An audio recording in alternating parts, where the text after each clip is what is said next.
25,000 റേഞ്ചിൽ വരുന്ന best phones ആണ് ഡിസ്കസ് ചെയ്യുന്നത്. 25,000 റേഞ്ചിൽ വരുന്ന ബെസ്റ്റ് ഫോൺസ് എന്ന് പറയാൻ കാരണം ചിലപ്പോൾ ഒരു 2,000 രൂപ കൂടുതലാവാനും കുറയാനുള്ള സാധ്യത ഉണ്ട്. കാരണം ഈ ഫോണ് ലോഞ്ച് ചെയ്യുന്ന സമയത്ത് നല്ല റേറ്റിൽ വന്ന ഫോണായിരിക്കാം. അത് കുറച്ച് ഒരു 1-2 മാസം കഴിയുമ്പോൾ ആ ഫോണിൻ്റെ റേറ്റിൽ ഡിഫറൻസ് വന്നിട്ടുണ്ടാവും. പിന്നെ ഓഫേഴ്സ് വരുന്നുണ്ട്, ബാങ്ക് ഓഫേഴ്സും കാര്യങ്ങളൊക്കെ വെച്ച് നോക്കുന്ന സമയത്ത് ഈ ഫോൺസിൻ്റെ റേറ്റ് വളരെ കുറവായിട്ടുണ്ടാവും. അതായത് 30,000 റുപ്പീസിൽ ഇറങ്ങിയ ഫോണായിരിക്കാം. അതിൻ്റെ ബാങ്ക് ഓഫറും എല്ലാം കഴിഞ്ഞ് വരുന്ന സമയത്ത് അത് 25,000 ഉള്ളിൽ നിങ്ങൾക്ക് കിട്ടുന്നതാണ്. അപ്പോൾ അങ്ങനെ കിട്ടുന്ന ഫോൺസാണ് ബെസ്റ്റ് ഫോൺസാണ് നമ്മളിന്ന് ഡിസ്കസ് ചെയ്യാൻ ഉദ്ദേശിക്കുന്നത്. ഓരോരുത്തരും ഫോൺ നോക്കുന്ന സമയത്ത് അവരുടെ യൂസേജസിനനുസരിച്ചിട്ടായിരിക്കും അവർ ഫോൺ നോക്കുക. ചില ആൾക്കാർ പറയും എനിക്ക് ബെസ്റ്റ് ക്യാമറ പെർഫോമൻസ് നൽകുന്ന ഫോണാണ് ഞാൻ സെർച്ച് ചെയ്തുകൊണ്ടിരിക്കുന്നതെന്ന് പറയണേക്കാം. ചില ആൾക്കാരാണ് പറയും എനിക്ക് ഗെയിമിങ്ങിൻ്റെ സെറ്റപ്പുള്ള ഫോൺ വേണം, നല്ല ഗെയിം പെർഫോമൻസ് തരുന്ന ഫോൺ വേണമെന്ന് പറയും. ചില ആൾക്കാർ പറയുന്നത് എന്തായിരിക്കും എനിക്ക് ഒരുപാട് കാലം ഈട് നിൽക്കുന്ന നല്ല ഡ്യൂറബിലിറ്റി കിട്ടുന്ന ഫോൺ വേണമെന്ന് പറയുന്നേക്കാം. അപ്പോൾ നമ്മൾ ഇന്ന് കാറ്റഗറി തിരിച്ചിട്ടുള്ളതും അതുപോലെ തന്നെയാണ് best camera in the segment, അതുപോലെ തന്നെ മാക്സിമം ഡ്യൂറബിലിറ്റി കിട്ടുന്ന ഫോൺസ് ഏതൊക്കെയാണെന്നുള്ളത് പറയുന്നുണ്ട്. അതിൻ്റെ കൂടെ തന്നെ ഓവറോൾ എല്ലാ കാറ്റഗറിയിലും അത്യാവശ്യം കുഴപ്പമില്ലാത്ത തരത്തിൽ നിൽക്കുന്ന ഫോണുകളും പറയുന്നുണ്ട്. എന്നാൽ ബെസ്റ്റ് ഇൻ പെർഫോമൻസ് സെഗ്മെന്റിൽ വരുന്ന ഗെയിമിംഗ് ഫോൺസ് ഏതാണെന്നുള്ളതും ഇന്നത്തെ വീഡിയോയിൽ നമ്മൾ ഡിസ്കസ് ചെയ്യുന്നുണ്ട്. It's not clear.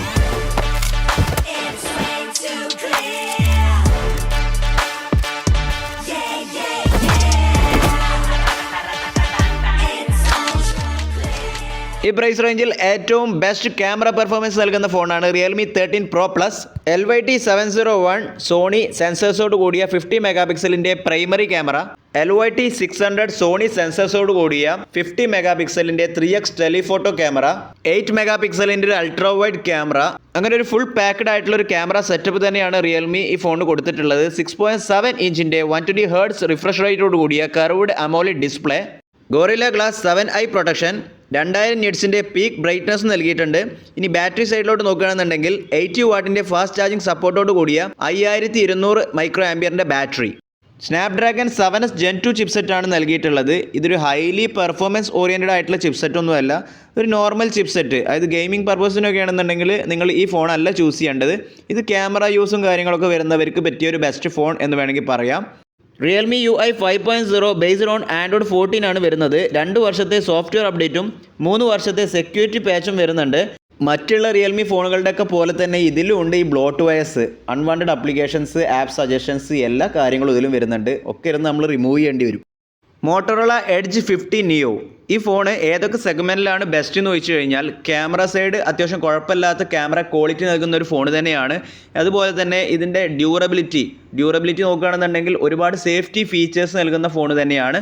IP68 rating വരുന്നുണ്ട്. Military grade MIL 810H certified ആണ്. എക്സ്ട്രീം ടെമ്പറേച്ചറിൽ വരെ ടെസ്റ്റ് ചെയ്തിട്ടുള്ള ഒരു ഫോണാണെന്നുള്ളതാണ് പറയുന്നത്. ഗോറില്ല ഗ്ലാസ് 3 പ്രൊട്ടക്ഷൻ വരുന്നുണ്ട്. സോണി സെൻസേഴ്സോട് കൂടിയ 50 മെഗാ പിക്സലിൻ്റെ ഒരു പ്രൈമറി ക്യാമറ, 13 മെഗാ പിക്സലിൻ്റെ ഒരു അൾട്രാ വൈഡ് ക്യാമറ, 10 മെഗാ പിക്സലിൻ്റെ 3x ടെലിഫോട്ടോ ക്യാമറ, 32 മെഗാ പിക്സലിൻ്റെ ഒരു സെൽഫി ക്യാമറ. ഡിസ്പ്ലേ സൈഡിലോട്ട് വന്നു കഴിഞ്ഞാൽ 120 ഹെർട്സ് റിഫ്രഷ് റേറ്റോട് കൂടിയ 6.4 ഇഞ്ചിൻ്റെ 1.5K റെസൊല്യൂഷനോട് കൂടിയ അമോലെഡ് ഫ്ലാറ്റ് ഡിസ്പ്ലേ. ഈ സെഗ്മെൻറ്റിലുള്ള മറ്റുള്ള ഫോണുകളെ വെച്ച് കമ്പയർ ചെയ്യുന്ന സമയത്ത് ഇതിൻ്റെ ഡിസ്പ്ലേ എൻറ്റയർലി സ്മോൾ ആണ്. പക്ഷേ വലിയ കുഴപ്പമില്ല, ഒരു കോമ്പാക്ട് സൈസ്ഡ് ആയിട്ടുള്ള ഫോൺ എന്ന് വേണമെങ്കിൽ പറയാം. 3000 നിറ്റ്സിൻ്റെ പീക്ക് ബ്രൈറ്റ്നസ് നൽകിയിട്ടുണ്ട്.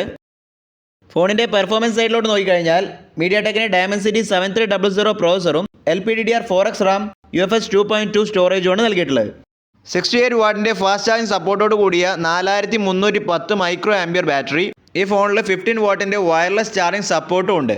Hello UI based on Android 14 ആണ് വരുന്നത്. 5 വർഷത്തെ സോഫ്റ്റ്വെയർ അപ്ഡേറ്റും 5 വർഷത്തെ സെക്യൂരിറ്റി അപ്ഡേറ്റും കമ്പനി വാഗ്ദാനം ചെയ്യുന്നുണ്ട്. Next phone is Redmi note 14 Pro.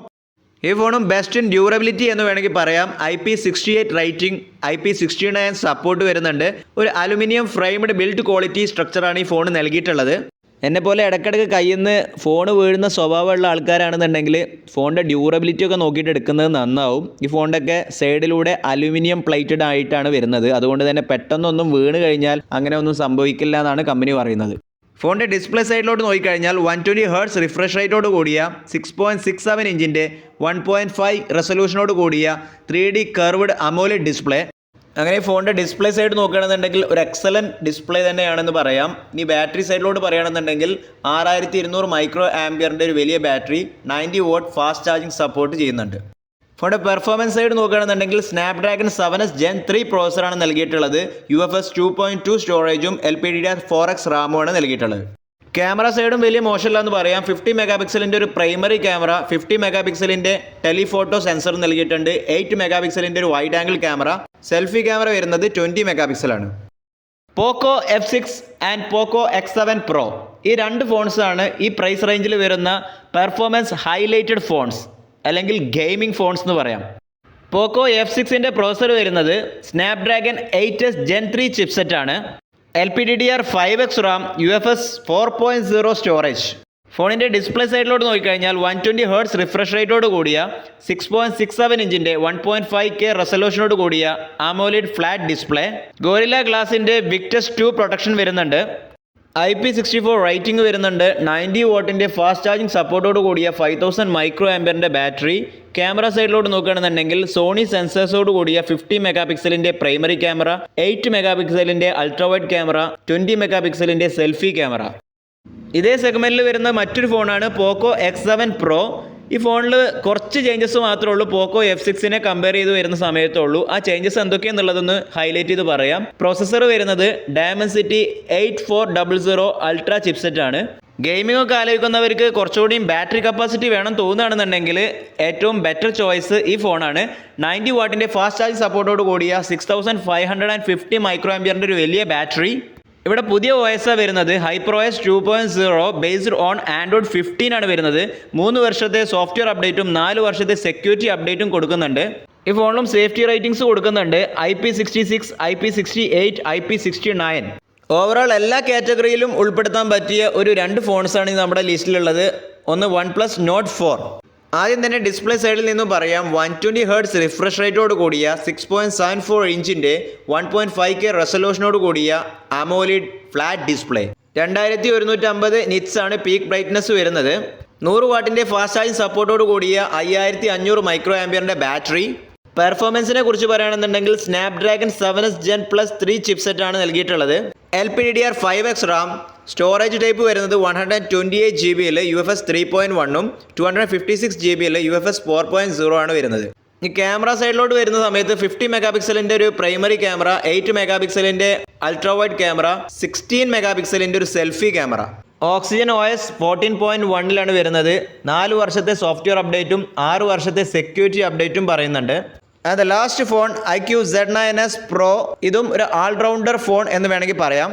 120 Hz refresh റേറ്റോട് കൂടിയ 6.77 ഇഞ്ചിൻ്റെ full HD+ AMOLED curved display. 4500 nits ആണ് പീക്ക് ബ്രൈറ്റ്നസ് വരുന്നത്. 80 വാട്ടിൻ്റെ ഫാസ്റ്റ് ചാർജിങ് സപ്പോർട്ടോട് കൂടിയ 5500 മൈക്രോ ആംപിയറിൻ്റെ ബാറ്ററി. ഫോണിൻ്റെ പ്രോസസ്സർ വരുന്നത് Snapdragon 7S Gen 3. IP64 dust and water resistance certification നൽകിയിട്ടുണ്ട്. സാധാരണ വിവോ ഫോണുകളൊക്കെ എടുത്ത് നോക്കിക്കഴിഞ്ഞാൽ എല്ലാ ഭാഗങ്ങളും ഓക്കെ ആണെന്നുണ്ടെങ്കിലും ക്യാമറ ക്വാളിറ്റി ഇഷ്യൂസ് നമുക്ക് ഫീൽ ചെയ്യാറുണ്ട്. എന്നാൽ ഇവിടെ ഈ ഫോണിൽ അവർ ഒരുപാട് ഇമ്പ്രൂവ്മെൻറ്റ് ക്യാമറയുടെ സെക്ഷനിലോട്ട് കൊണ്ടുവന്നിട്ടുണ്ട്. 50 മെഗാ പിക്സലിൻ്റെ സോണി സെൻസറോട് കൂടിയ പ്രൈമറി ക്യാമറ, 2 മെഗാ പിക്സലിൻ്റെ ഒരു ഡെപ്ത് സെൻസർ, 8 മെഗാ പിക്സലിൻ്റെ ഒരു അൾട്രാ വൈഡ് ക്യാമറ, 16 മെഗാ പിക്സലിൻ്റെ സെൽഫി ക്യാമറ. നമ്മുടെ വീഡിയോ നിങ്ങൾക്ക് ഉപകാരപ്പെടുന്നുണ്ടെങ്കിൽ നിങ്ങളുടെ ഫ്രണ്ട്സുമായിട്ട് ഷെയർ ചെയ്യുക. ലൈക്ക് അടിക്കാൻ മറക്കരുത് ഫ്രണ്ട്സ്. സബ്സ്ക്രൈബ് ചെയ്യാനും മറക്കരുത്. അടുത്ത വീഡിയോയുമായി നമ്മൾ തമ്മിൽ കണ്ടുമുട്ടുന്നത് വരെ I am going to signing off. This is your friend Fasi Muhammad.